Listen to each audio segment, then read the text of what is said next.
যা দিন দিন পরিণত হয়েছে পশ্চিমাদের মাথা ব্যথায়। কারণ ইরানকে নিউক্লিয়ার বোমার মালিকানা এনে দিতে সহায়তা করতে পারে প্রতিবেশী পাকিস্তান। অন্যদিকে ভয়ঙ্কর মরণাস্ত্রের কারণে ইসলামাবাদের ওপর দাদাগিরি করতে পারে না নয়াদিল্লি। এমন পরিস্থিতিতে বোমা হামলার মাধ্যমে পাকিস্তানের পরমাণু কর্মসূচি ধ্বংসের পরিকল্পনা করছে যুক্তরাষ্ট্র। সঙ্গে রয়েছে ভারত ও ইসরায়েল। এমনটাই দাবি করেছেন পাকিস্তানের সাবেক কূটনীতিক আব্দুল বাসিত। ভারতীয় গণমাধ্যম ইন্ডিয়া.com-এর প্রতিবেদনে উঠে এসেছে এই তথ্য। ভারতে নিযুক্ত সাবেক পাক হাইকমিশনারের দাবি, 3 দেশের যৌথ হামলার মাধ্যমে পাকিস্তানকে পরমাণু অস্ত্র শূন্য করার পরিকল্পনা চলছে। যদিও আব্দুল বাসিত জানান, এমন পরিকল্পনা বাস্তবায়নে সফলতা লাভের কোনো সম্ভাবনা নেই। পাকিস্তানের কাছে যে পরিমাণ নিউক্লিয়ার মিসাইল ও অস্ত্র আছে, তার মাধ্যমে যে কোনো দেশকে গুঁড়িয়ে দেওয়া সম্ভব বলেও দাবি করেন তিনি।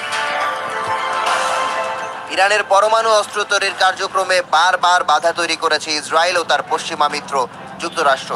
হত্যা করা হয়েছে প্রকল্পের সঙ্গে সংশ্লিষ্ট বিজ্ঞানীদের। চালানো হয়েছে স্টাক্সনেট ও ফ্লেম ম্যালওয়্যার ভাইরাস দিয়ে সাইবার হামলা।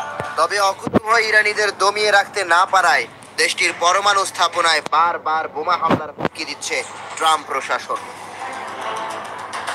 এর আগে 1980-র দশকে মধ্যপ্রাচ্যে একচ্ছত্র আধিপত্য প্রতিষ্ঠার লক্ষ্যে বিদ্যুৎ গতিতে এগিয়ে যাচ্ছিল সাদ্দাম হোসেনের ইরাক, যা থামানোর জন্য উঠে পড়ে লাগে ইসরায়েল। এক পর্যায়ে 1981 সালে ইরাকের সিরাকে দেশটির পরমাণু স্থাপনায় হামলা চালিয়ে বোমা বানানোর কর্মসূচি ধ্বংস করে গোয়েন্দা সংস্থা মোসাদ।